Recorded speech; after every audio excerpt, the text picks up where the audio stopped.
Hi, and welcome back to another episode of She's the Boss Female Entrepreneur Stories, where I am joined by phenomenal women in all different industries and different sectors and at different stages of their entrepreneurial journey. As usual, if you haven't already done so, make sure that you click that subscribe button so that you're the first to know when I release a new video. So take a moment, go and click that button. Great, done. Thanks. Today, I am joined by Nicola Lespeare, who is the founder of Nicola Lespeare Cards. Welcome, Nicola. I'm so happy to have you with us today. Thank you. Thank you for welcoming me. I'm looking forward to having a chat. So tell us about your company. What was the motivation for you starting it?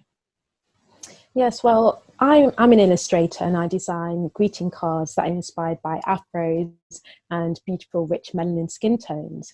And the inspiration for my brand came about when I was looking for a birthday card around about 3 years ago of a black girl featuring an afro. And I was going into the usual high street greeting card retailers and I couldn't find what I was looking for, which wasn't necessarily anything new. But at that particular moment in time, I felt really frustrated by the situation. I was thinking, it's 2016 and I can't walk into a greeting card shop and find a card of a black person. So I actually thought to myself, well, rather than grumbling about it, what can I do to change this? And so I have a creative background. I hadn't drawn for many, many years, but I thought, okay, let's give this a go. Let's see if I can create a card for this special someone. So that's what I did. I basically created a card. And then I had that light bulb moment of, well, obviously, if I'm experiencing this, other black people must be experiencing a similar situation. And so that was my inspiration behind the brand, really. I started off with 4 cards, created a website. I didn't know if they were going to sell. I didn't know what the feedback was going to be. And basically, I put them online. And I think one of my earliest tweets was retweeted about 300 times, which was pretty big for at the time. I mean, I know people go viral these days, but that was a massive boost to my confidence. I thought, okay, let's run with this. Let's see where we can go with it. So that's where the initial inspiration, how I started. And I speak with, with my business coaching, I tend to specialize in working with service-based businesses. And I always find it really interesting when I speak to people or work with people that do product-based businesses. Yeah. And if you hadn't, which I'm going to assume you hadn't had any business experience before. No, to be honest with you, I had no idea what I was doing. It was basically a case of I drew a card. Okay, it's easy to set up a website now, pretty flexible. So I was able to set up a website and basically put my cards on there and thought, okay, let's see what happens. Am I even going to make any sales? And so when that first sale was just such an incredible moment, I thought, okay, this is brilliant, fantastic. And then it was a case of, oh, okay, what do I do now? Because I'd never really thought that far ahead. The idea was always, okay, let's just create a website, put a card on there and see what the feedback is. And then when I realized that I was actually started to make sales, that's when I had the moment of thinking, okay, I need to understand this from a business perspective. So I've never had any past business experience. Well, and that leads to the question, how did you work out how to price it? Because you have a physical product. So did you understand the kind of idea of I need to work out how much it's going to cost to produce and then add margin on? What was the process that you went through to determine your price point? This is at the beginning, it was basically going into card shops and looking to see what other cards were retailing for.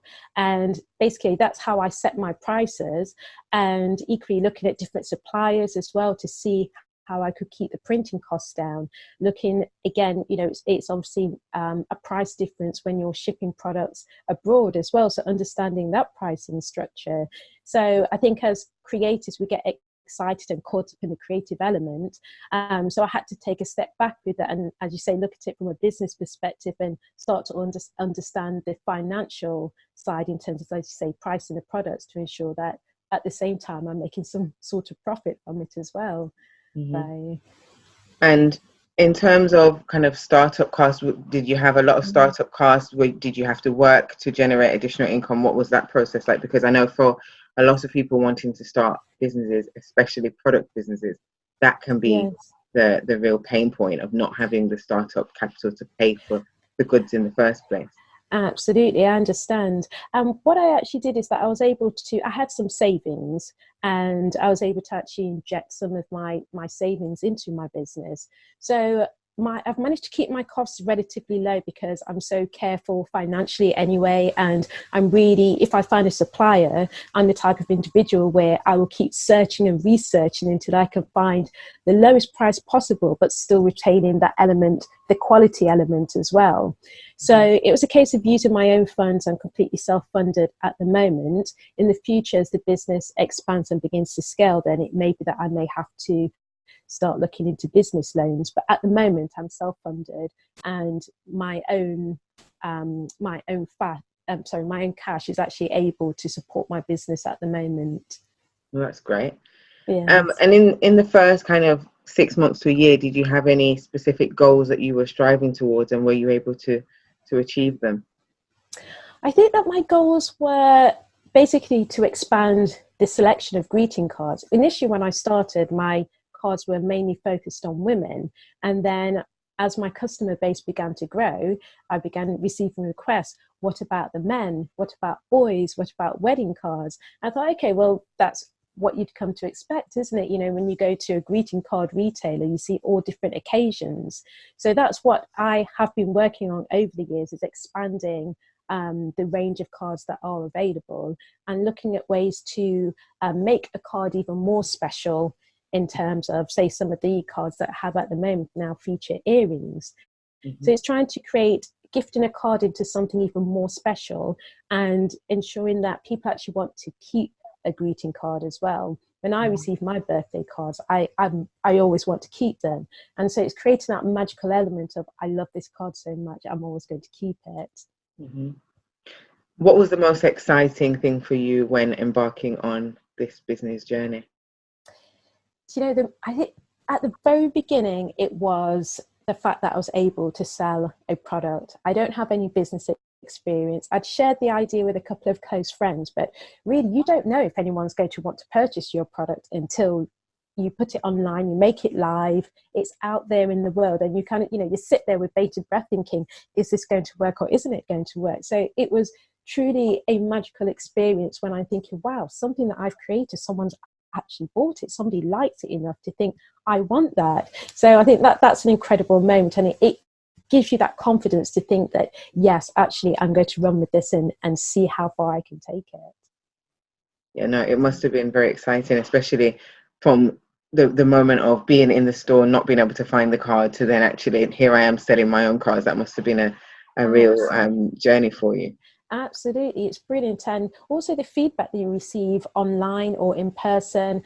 Someone can pick up a tweet and say, look at this, it's cards that represent us, and they'll share it, and obviously it gets retweeted. And it's an opportunity to hear the feedback from people who may not necessarily be your customers at the moment, but at least they know of your brand and they're supporting your brand by sharing, retweeting, etc. Or they'll come back maybe later on, a couple of months later, and decide to buy a card. So equally as well, when we hold events and people can see our products in real life, and just the expressions on their faces and the feedback, and they say, we love these cards, they take photographs. So that's an incredible feeling as well, knowing that you're serving the community and they want to see the products that you're producing.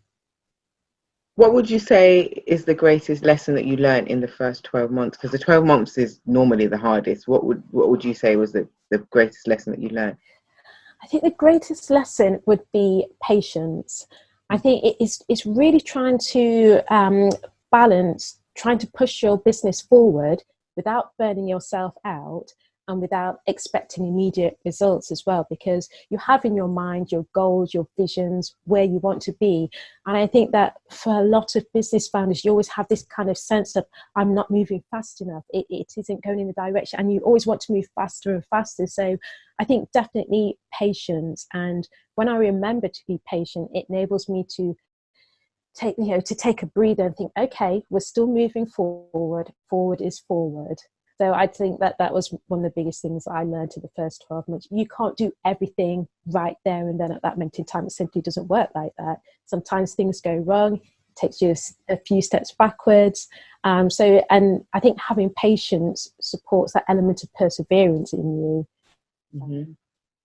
I think this is something that it's really a hard thing to overcome, because I started my first business in 2006, and I'm currently on business number 4. Well, 3 and 4 are running concurrently at the moment. And actually, I'm still impatient. I'm still like, we need some progress. But I think I think what the lesson for me has been patience, as you said, but also understanding my own capabilities. And actually, I probably could get some of the things quicker, but I might be half dead in the process. And do I want to be dead right now? No, I quite like being alive. It is. It's so easy, because you're chasing this dream and this vision that you have, and to feel as though you need to be working all hours of the day. And yes, there are some days where you need to push yourself that little bit harder, but you really need, if you haven't got your health and your well-being, you haven't got any business. So as you say, it's really that element of, like you said, not killing yourself to get to where you want to be, but as you say, being patient and looking after your well-being. No, definitely agree. So keeping it on kind of the business lessons, there's people that have kind of a lean startup approach and start and kind of go with this minimum viable product. So what's the minimum thing I can put out to kind of test the market?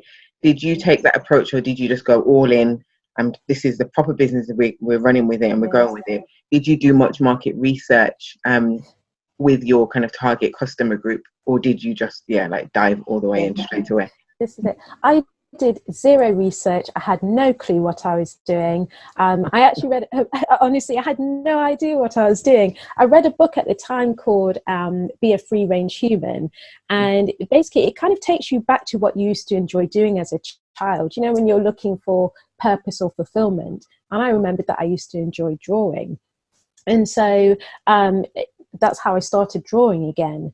And I guess that it was a sense of just throwing yourself into the project. And that's how I saw it at the beginning. It was a project, and I drew some cards. Let's see what happens. So there was never any element of a business plan or anything like that. It was very much fly by the seat of my pants. Let's draw, let's create a website. Let's see what happens. Oh, great. Let's create some more. And that's just kind of how it flowed, really. So it's only in terms of thinking. Yes, sorry. Oh, no, I was going to say, if you could go back, would you still take that same approach? I would take that same approach, because it meant that I didn't procrastinate. I didn't think, oh my goodness, I'm putting something out into the world, because especially if you're not from that kind of business perspective, you're afraid, you're putting yourself out there, and you know, it can be quite a daunting feeling. So if I'd have stopped and thought about that, or even thought, okay, I need to create a business plan, I know that I would have procrastinated over it. I would have thought, oh, this isn't right, and I would have done anything to avoid doing it. Whereas this way, it felt as though it took the pressure away, and it felt as though it felt more natural. So it didn't feel daunting at all. What was you doing before, and what skills do you think that you had developed before in whatever it was you was doing previously that you brought in and have been useful in your business journey? Yeah, so previously I was working as an operations manager in the field of education, so totally unrelated. And I realise now, as you're saying, reflecting that it put me in good stead in so many elements in terms of managing my business. So I guess in a sense of, you know, we talk about multitasking. I don't necessarily believe that you can do 5 things all at once. I believe in doing one thing and doing it well, doing one thing that day that is going to make the biggest impact on your day. And I realized that as a manager, that's how I would manage my team. We'd look at, okay, what are the priorities? Are they realistic? Also managing expectations, that feeds back into not being so hard on myself if I felt that things weren't progressing as quickly as they can be. Equally, making mistakes. People make mistakes, and it's how you learn from those mistakes to mitigate them occurring in the future as well. So I think that definitely managing people enabled me to look at how I managed myself as well, and my own approach to business and my approach to working. I was able to apply that to my business settings as well. I think a lot of the time, women in particular who are going into business after being in work or being at home with children often underestimate how many business skills they actually have that they've acquired through their previous role. And actually, a lot of the time, a lot of women that I come into contact with lack confidence because they think that they don't know anything about business. But actually, as you've just said, even though you was in something completely different, there's lots of those skills and experiences that can really benefit and support and help you to be successful in business. It is. It's so true that you say you underestimate. And I was actually saying this, having this conversation with a friend the other day. You forget and underestimate the number of skills that you have and how transferable those skills are, because you've become so accustomed to doing them. And equally, you forget that other people don't necessarily have that skill set too. So I completely agree with what you're saying there. So you mentioned previously about mistakes. What would you say is the biggest mistake that you made, and how did you bounce back from it? Because I think there's people that potentially can be watching that may have done things wrong or struggling in certain areas, and I know kind of on the floor, like I don't know how I'm going to come back from it. So have you been there, and how did you come back from it? I think I'm a really cautious person, and I've built my business so steadily and taken it at a steady pace intentionally to try and mitigate making mistakes. But I think one of the mistakes I made early on was trying to understand how to build a website, coding, etc. Purchasing your domain, all those kind of technical aspects that I was up until 3 o'clock in the morning, full weekends last, trying to figure it out. And it was important for me to understand how the back end processes worked. But looking back in hindsight, it was a mistake not to have just basically paid someone to do it for me, because I don't need to know that. And and I was just being almost stubborn in, I am going to figure this out and I am going to do it, and then going into my job on 3 hours sleep, it isn't worth it. And so I know to apply that in the future, that if I am coming into instances in the business where I know that someone has the expertise to do this in half the amount of time, why struggle with it? Why struggle and try and then have this sense of satisfaction that I did that, but I've lost 2 weeks that I'm never going to get back again. So I think definitely that's a mistake that I've learned from, and in the future that I'll definitely be avoiding again. It isn't worth it. Yeah, no, I agree with you wholeheartedly. The amount of clients that I come into contact with and they're spending weeks, months, sometimes years trying to perfect something, just spend the money and get the professional to do it. Absolutely. But they will spend money on other things. I'm just like, but if we look at the value of the two things, that one is taking up your time. Pay for that one. Yes, pay for that one. If you're watching that, but there's certain things that I do and I've learned to do because I enjoy it. So for example, I would do the video editing, but I went to university and did a media and communications degree. So as much as I'm not a professional video editor, I knew enough of how to do it to be able to pick it up quickly enough. This is it, and for it to be pain-free. Pain-free, and I genuinely enjoy doing it. So even for like parties and stuff that I have, I create video invites because I like to do it. But with other stuff, website, at the moment, I'm waiting for my designer to do my website. But I looked on a few things and I'm like, I can't do this. I don't want to do this. No. I know I'm going to spend hours and hours and hours trying to work it out. I'm just not doing it. Precisely. This is it. And I think, like you said, it's key. Time is precious. So it's key to recognize any opportunities or any areas that you can outsource to save yourself that time and enable you to move forward that little bit quicker. Yeah, I'm all for outsourcing. And if you're on my Instagram page, you see I'm always saying, whatever you can outsource it. Not in a frivolous way. So don't spend money that you don't have on things that you don't need to outsource, because you can do yourself. But anything that's going to save you time and reduce stress, pay for it. It just makes life so much simpler. Absolutely. Sure.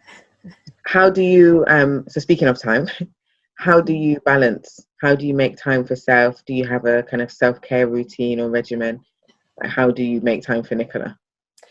Do you know, it's something that I'm still trying to work out, because I will work on my business every single day, and I can spend quite easily the weekend spending 12-hour days working on my business.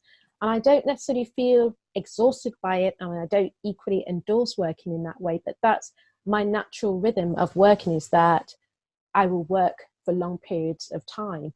And I can sustain that for maybe about a month or so, and then I feel that myself starting to flag. So I'll always listen to my body and say, right, okay, I can feel that I'm beginning to get worn down by this. Let's take a couple of days out to relax, not look on social media, not try and update my website, not do any illustrations, and I'll just take a proper step back, because equally you're so engrossed in your business that you forget that actually you haven't not been on your phone looking at Instagram for the past month or so. It's so easy to get caught up in this business world as such.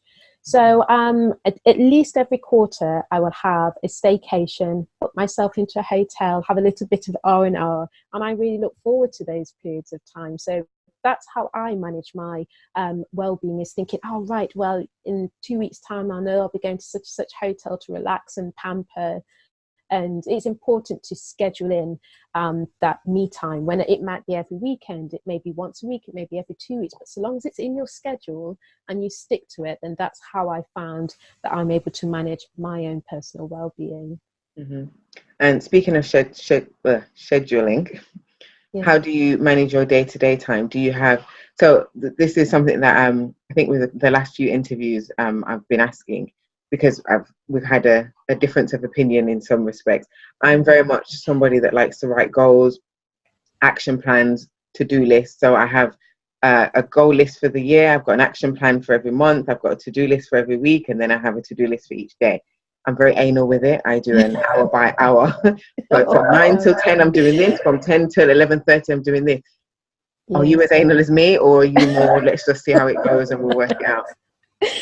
I think I'm somewhere in between. So I basically have a physical planner. I can't plan my business online. I know there's lots of scheduling apps and platforms that you can't use, but I need to physically have something in my hand so that I can see it in front of me and see, okay, this is what I need to do. So I have a planner, and it's divided into all the days of the week, and that's basically how I plan my time. I write down everything that I need to do. If I don't achieve it that day, it isn't the end of the world. I'll simply push it over to the next day. So I'll keep it realistic. I'll maybe have 3 or 4 tasks that I know that I can do in that day.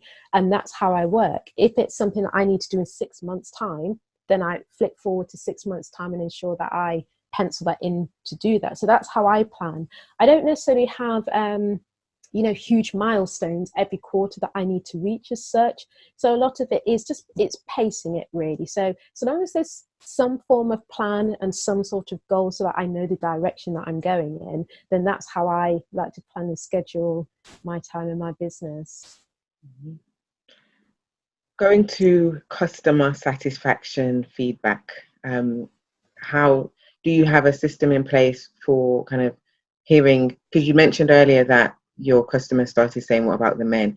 Is that something that's integral to your business, to have regular customer interaction? And if so, how do you implement that? Yes, I think it's key to my business, because I need to be creating products that my customers want. When I initially started, I was just drawing what I wanted to draw, and then, as I say, as customer requests started to come in, then I thought to myself, well, it's integral to listen to what the customers want, because my customers are repeat customers as well. They're building part of the community of my family, of the Nicola Lespeare brand. And so what I do is, perhaps every quarter, is I send out a questionnaire to my newsletter subscribers. And I have a series of maybe 10 questions, asking them what sort of products they like, what we could do to improve products, basically to give them an opportunity to provide their feedback, their thoughts, etc. Maybe find out what the competition's doing as well. So it's that opportunity to really interact. And then sometimes with their feedback, I might say, can I share this on social media? If they have something really positive to say, then that's your customer testimonials as well. So as I say, it's I find the questionnaire to be really handy, because you can extract so much information from that, and even take you down paths that you hadn't even considered as well. So I think it's fundamental to my business to understand what my customer wants. So I tend to be quite a level when I do these interviews. I'm going to have a moment of excitement. I love that you just said that. I spent so much time trying to drill into my clients the importance of obtaining customer feedback, and the fact that you do it on such a regular basis in such a kind of organized fashion is just music to my ears. Absolutely, absolutely. And as I say, it's you have in your mind the direction of the business that you want to take it, but you might be going down a path that your customers aren't interested in, or you might be doing something right and have this idea that, oh, I need to change this, but actually your customers like it exactly the way it is. So as I say, it's an opportunity for your customers to interact with you as well, and they feel valued because you're connecting with them. So and without your customers, you don't have a business. So I think it's important to keep that connection and keep checking in with them, definitely. Yeah, I cannot agree more. My kind of main statement that I always say to the clients that I work with is you need to be customer centered and not business centered. And a lot of the time when people are running their business, they're focused on the business and their wants and their needs for the business, as opposed to what are the wants and the needs of the customers. Because as you said, without them, there is no business. And you'd be surprised the amount of people that really are just very business centered and then confused, or the sales are not coming in, people are not, there's no repeat purchasing. I don't understand what's happening. Well, because you're focusing on the business, not the customer. Yes, this is it. And I think that equally as well is that you know, you're building that brand connection with your customers. You're understanding why your customers like your product as well. So it builds that conversation. So for example, on social media, Instagram, you can have those conversations with your customers, and you begin to recognize customers who always comment, and you have those brand supporters who love your brand, and you, whenever they place orders, say, oh yes, such and such is back again. You know, you're retaining that relationship, and you want that to carry on with you as your business grows and expands. Yeah, definitely. You mentioned competition and seeing what the competition is doing. How much time do you spend on that, and what impact does it have on what you do and what you don't do? In terms of competition, I have an awareness of competition, and it's very slim because, in a sense, I know that I want to do with my brand, and you are you. No one can deliver, speak, act, behave the way that you do, and that's what's unique to your brand. And so, whilst there's, you know, there does need to be an understanding of who the competition are, where are they, what are they doing. I don't spend a great amount of time focused on what they're doing, because what they're doing may be completely different to what I aim to do. I know the direction I want to take my brand in, and I think equally you can get too caught up in what the competition are doing. So for the time being, they don't have a significant impact on my brand, and I'm not the only Black greeting card illustrator in the world, but it's about what you do that differentiates you from the other greeting card brands, that makes you special, that makes customers want to shop and celebrate with you, that makes customers want to come back to you and remember you. So healthy competition is good as well. But as I say, I don't spend a great deal focused on what they're doing. I feel like I'm speaking to you and you've done one of my programs, or you've been through one of my, because you're saying to me what I say to everybody else. Like word for word, it's actually quite creepy. When any of my clients watch this, they're going to be like, oh my gosh, she's saying what Daniela always says all the time. That's brilliant to hear. Who knows, maybe we'll have a partnership in the future. Who knows? Speak it into existence. Yes, indeed. So let's take it back. So we spoke a lot about business and different elements of business. Let's take it back. As a young person, you said you were very interested in illustration. How did that passion play out, and kind of who nurtured it? Do you know, I've been creative since I was old enough to hold a pencil. I was always doing doodles, always doing drawings. And so I've always been creative. My background is actually in fashion. And for a very, very, very short time, I was creating clothes and selling them in local shops. I wouldn't say it was a business as such. It was basically me sewing clothes and selling them in stores. So following on from that, for a long period of time, I actually didn't do anything creative. I didn't do any illustrating, any drawing. Basically, I fell into admin roles, etc., and just forgot about that creative side of my personality.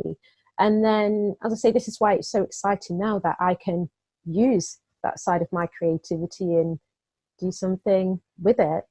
Why do you think that you stopped? Like, around what age did you kind of stop being creative, and what happened? What was the catalyst for that?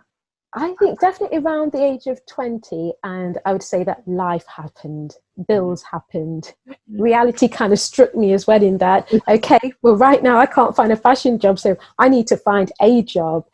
So I held various positions in retail, administration, and I think I just got sucked into the monotony of it. And I think that happens to a lot of us. I think a lot of us have these ideals and aspirations and dreams that we have as children. And as we get older, as I say, you know, maybe kids, family circumstances, health, all these things can sometimes impact you and take you on a completely different path to maybe the one that you had envisioned for yourself. So I think that a lot of it was that I just got caught up in work, basically, and not really chasing my dreams or even remembering what my dreams were.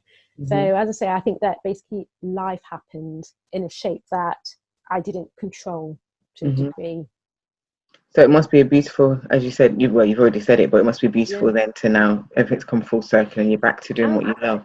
Absolutely, this is it. And I think equally as well is that it's happened at the right period of time for me. As you said, I feel as though I have some of the business acumen needed, and that has been, I've learned that through the previous roles that I've held. My artistic skills have never gone away, and you know, some of my earliest illustrations are terrible because I hadn't drawn for so long, but equally I can look back on those illustrations and compare them to where I am now and see the progress. So yeah, it's a brilliant opportunity, and this is what I always think when I wake up in the mornings. Wow, I get to do something that I enjoy on a daily basis. The business isn't quite where I want it to be. That's going to take patience and time. But just to be in a position to do that is an incredible feeling. And I feel as though I've found my purpose and I'm able to live in my purpose, which I haven't been able to do before. So I'm incredibly thankful to be able to do this. What a beautiful testimony. Like, what a wonderful way of explaining it. Because there's a lot of people out here that are on a daily basis feeling unfulfilled, don't know what their purpose is, or feel like they know, but they can't actualize it. So the fact that on a daily basis you are able to live in that, I think that's a beautiful thing. Absolutely, this is it. And I experienced that myself 3 years ago. Before it's kind of two elements colliding at the same time that I was looking for a black greeting card and I couldn't find it. I was experiencing a moment in my life where I was feeling unfulfilled and I just didn't know what to do with my life. I felt as though I was wasting my life. And I went through a real journey of meeting different people, understanding that, hey, perhaps I can work for myself, but doing what? As I say, trying to find my purpose. I didn't even really resonate with the word purpose back then. I didn't know what it meant. And so it's been a real journey of finding myself, discovering my passions again, networking with other business-minded people and networking with other people who have similar mindsets in, as you say, waking up every day with gratitude, having the belief within them that they can pursue their dreams, etc. And I think that that's key as well, is surrounding yourself with those who will elevate and uplift and believe in you and believe in your dreams as well. Networking, buzzword. Yes. I personally, traditional networking I hate, and I make mention of this all the time.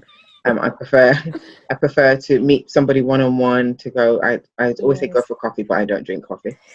I'll go for a hot chocolate and buy them a coffee. What kind of strategies have you employed to kind of build up that network of people around you? Yes, I think when I first started networking, it was me basically turning up at an event and chatting to people and thinking that it was going to lead to something positive. And actually what I learned after the first couple of events is that if you're networking, you need to be going to networking events where people are maybe similar minded, whether it's in the same industry or maybe people of similar backgrounds.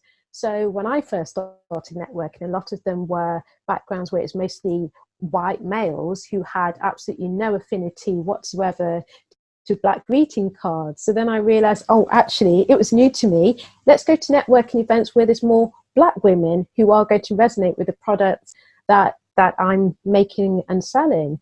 Because there's nothing worse than describing your vision or your product or your service to someone at a networking event and you just see this kind of blank expression. Yeah. Mm-hmm. It's soul destroying, isn't it? So I thought, well, let's avoid that. I don't want to feel that anymore.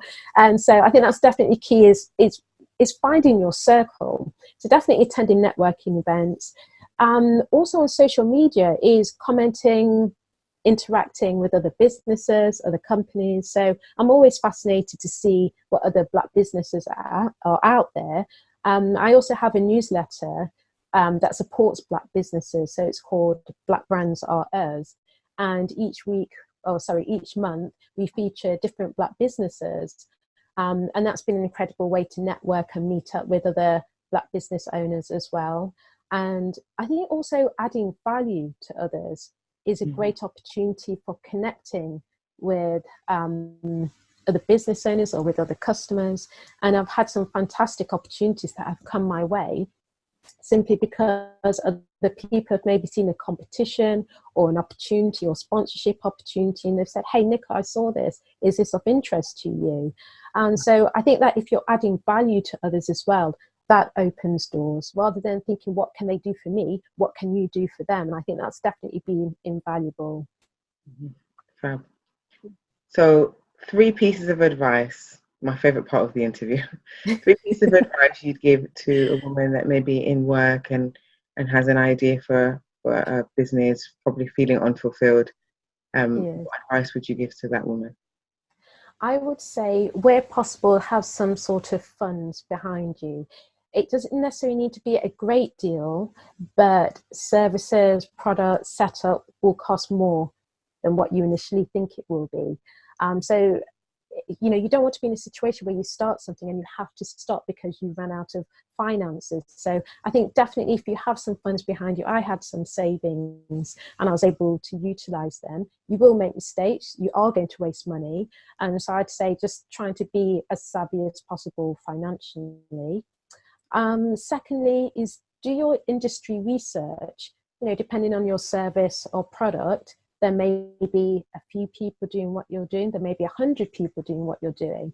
And it doesn't necessarily need to deter you from doing what you're doing. But it's just important to have an understanding and a recognition of what other businesses are in this field or in this industry. And it also helps to show that perhaps that there is a need, or perhaps you're finding a niche that isn't being fulfilled. So it just helps to build more clarity behind what it is that you're aiming to start up. And the third one would be prepared to make sacrifices. I don't think that anyone or anything can prepare you for setting up a business, because you will miss out on birthdays. You will, spend your finances. It will take an impact on your health and well-being. And, you have to make so many sacrifices along the way. And I don't think that you really recognize that until you get stuck in. So I think that recognizing it's going to take a heck of a lot of energy, resources, and time to achieve what it is that you're looking for. That's fabulous. Yeah. Thank you so much. If people want to find out more about you, about your business, what platforms are you on? What's your website? How can they get that information? Yeah, so all my cards and gift-related products are available on my website, which is nicolalespeare.com. You can also connect with me socially on Instagram, Twitter, and Facebook at Nicola Lespeare. That's easy enough. Keep it simple. Why complicate things? I love it. And thank you so much for joining me today. I've really enjoyed our conversation. I hope you watching or listening have found it as useful and motivational as I have. And as usual, if you haven't already done so, I know I said this at the beginning, but in case you missed it, I'm going to say it again. Please make sure you click that subscribe button. And if there's anything that's resonated particularly for you, make sure you click the like button, write a comment, share amongst your networks. And if you're a woman in business that would like to feature in one of our upcoming episodes, please drop me an email to Daniela@she'sthebossinternational.com. And thank you. Thank you for having me. Thank you.